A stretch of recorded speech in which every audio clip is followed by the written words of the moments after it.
आज की जो सबसे बड़ी खबर जो हमको लग रही है 15 जुलाई 2017 को कि पाकिस्तान के 5 टुकड़े होना अगले 2 या 3 साल में निश्चित है। इन पाकिस्तान के 5 टुकड़ों का हम नाम भी बता देते हैं। बलूचिस्तान, वजीरिस्तान, पंजाब, सिंध और पाकिस्तान ऑक्यूपाइड कश्मीर। उसका हम आपको सबसे बड़ा कारण बताते हैं, और कारण उसका जो है वो अभी मैं आपको बताता हूं।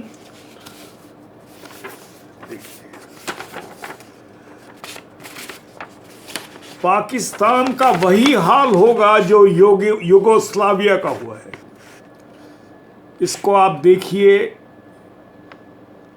ये युगोस्लाविया है जो बीच बीच में इसके पार्ट्स बने हुए हैं। युगोस्लाविया पहले इन कंट्रीज से साथ घिरा हुआ था, जिसमें रोमानिया है, जिसमें हंगरी है, जिसमें बल्गेरिया है, जिसके अंदर ग्रीस है, जिसके अंदर ऑस्ट्रिया है, जिसके अंदर इटली है।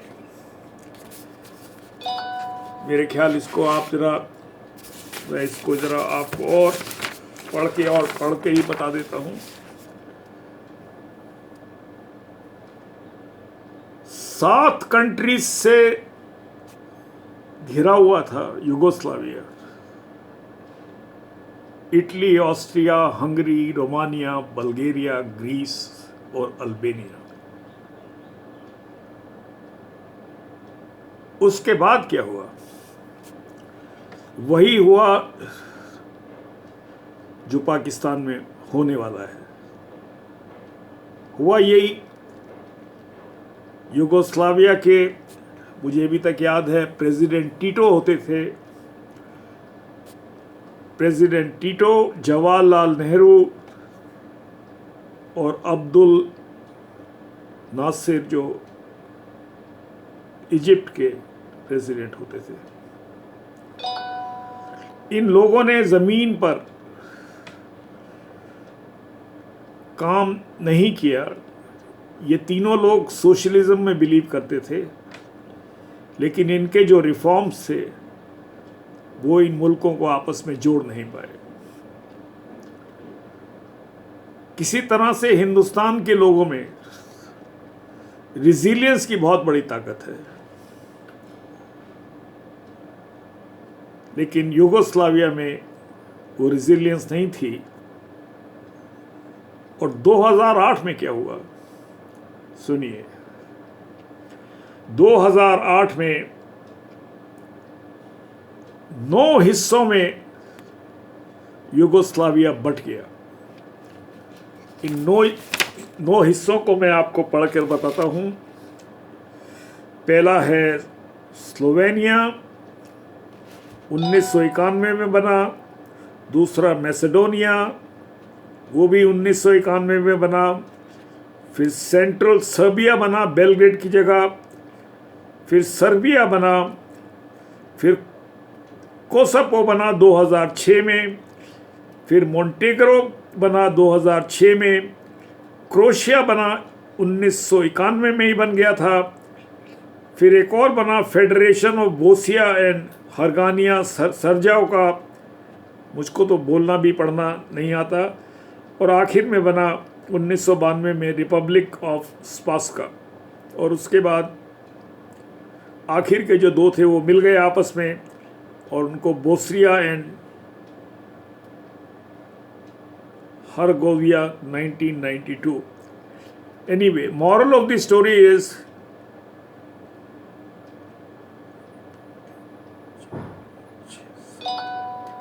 7 कंट्रीज से घिरा हुआ युगोस्लाविया खुद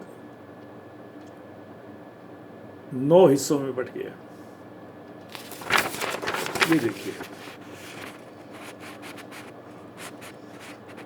ये हिंदुस्तान के स्कूलों में पढ़ाई जानी चाहिए बच्चों को, क्योंकि जो युगोस्लाविया में हुआ वही पाकिस्तान में होने जा रहा है।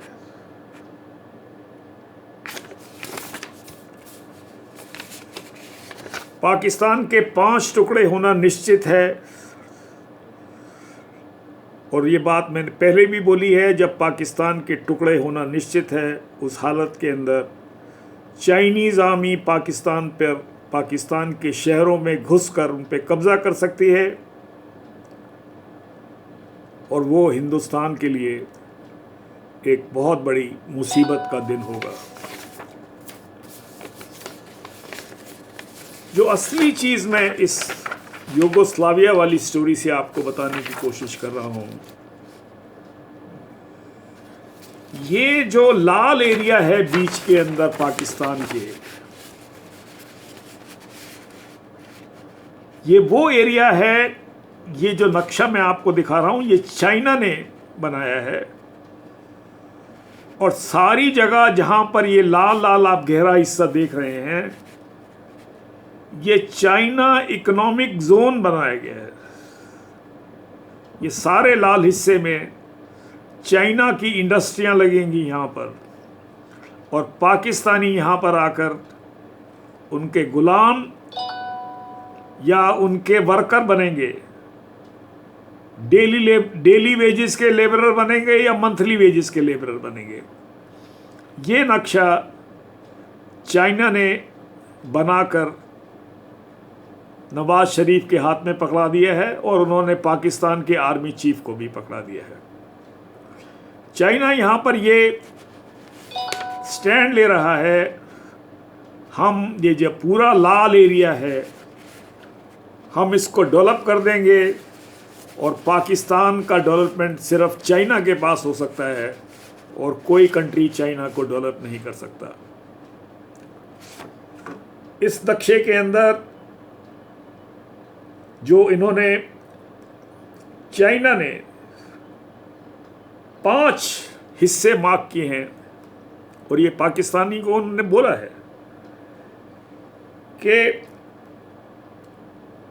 एक होगा नॉर्दर्न पाकिस्तान जोन, एक होगा सेंट्रल पाकिस्तान जोन, एक होगा वेस्टर्न पाकिस्तान जोन, और एक होगा सदर्न पाकिस्तान जोन, और सबसे ऊपर सदर्न जियांगजेंग जोन होगा।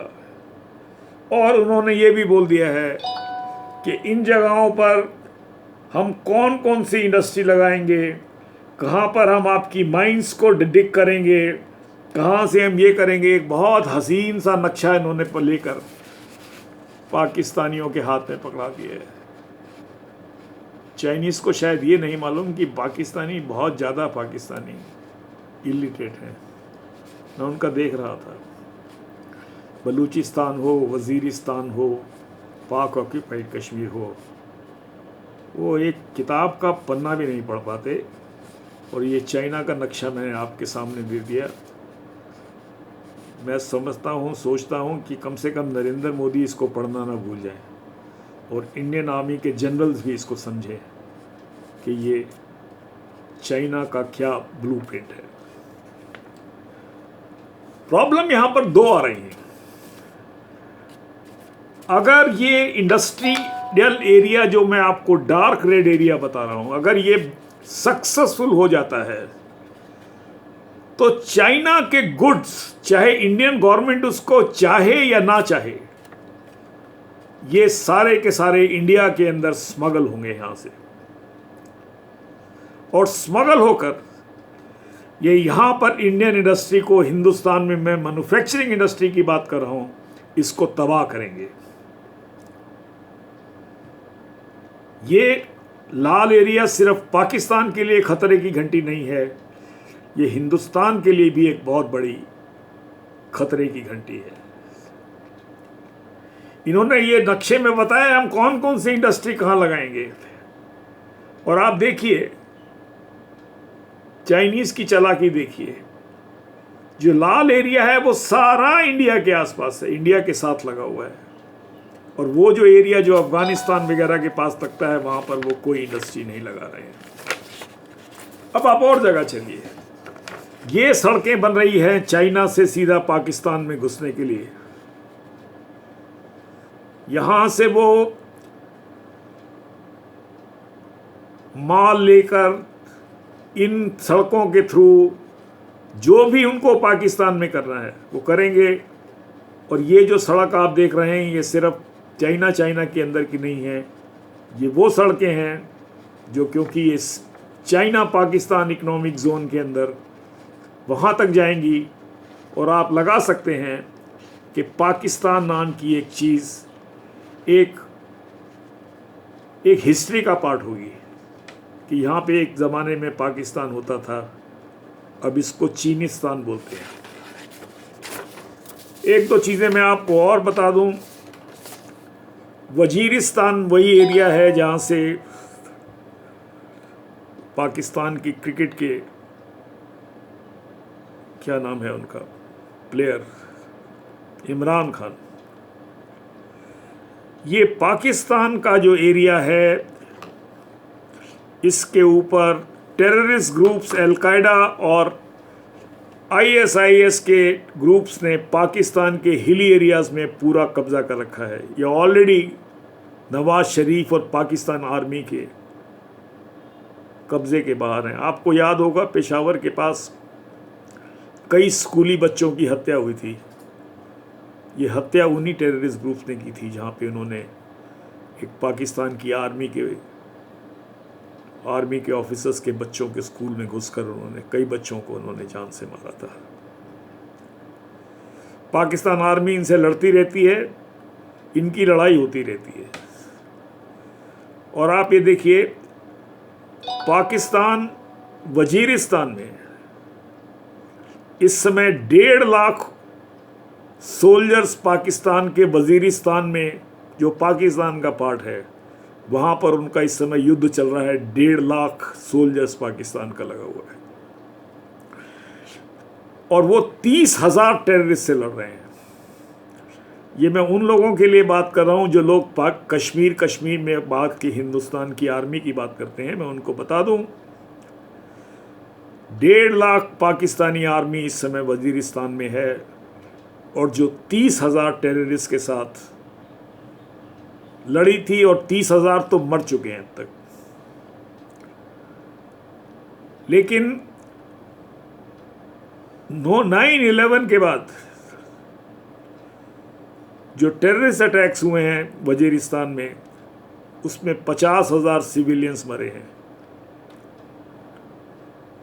पाकिस्तान की गवर्नमेंट ने ही ये टेररिस्ट ग्रुप्स पैदा किए थे, जैसे वो हिंदुस्तान में पैदा कर गए हैं लश्कर तोयबा और वो दूसरा जो ग्रुप है। एक तो ये लड़ाई है जो वजीरिस्तान को, आप चाहे आप इसको रोक नहीं सकते। वजीरिस्तान जो है वो पाकिस्तान से अलग हो जाएगा, एक अलग होगा। दूसरा जो प्रॉब्लम आने वाली है पाकिस्तान को, आ रही है बलूचिस्तान से।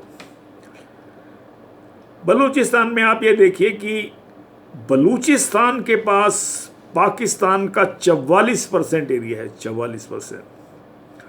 जिस दिन बलूचिस्तान बनेगा तो 56% एरिया सिर्फ रह जाएगा बाकी 4 जगहों में बांटने के लिए। 44% पाकिस्तान अलग हो जाएगा बलूचिस्तान के साथ बनने में। यहाँ पर भी वही है जो वजीरिस्तान में हो रहा है। बलूचिस्तान में बहुत ज़्यादा गरीबी है, और जिस तरह बांग्लादेश वेस्ट पाकिस्तान के हाथ में टूटा, जिस तरह से सीरिया टूट गया, जिस तरह से इराक के हिस्से हो रहे हैं, उसी तरह से हिस्से बलूचिस्तान तो अलग होगा और बाकी जो बचा है वो भी अलग अलग होकर एक दूसरे से जगह जगह जाएंगे। हिंदुस्तान के पास सबसे बड़ा जो खतरा चल रहा है कि हिंदुस्तान इसमें कुछ नहीं कर सकता उन 5 पाकिस्तान क्रिएट होने में, वजीरिस्तान हो, बलूचिस्तान हो, सिंध हो, पंजाब हो, आज़ाद कश्मीर हो। हिंदुस्तान सिर्फ एक काम कर सकता है और वो हिंदुस्तान को करने की ज़रूरत नहीं है।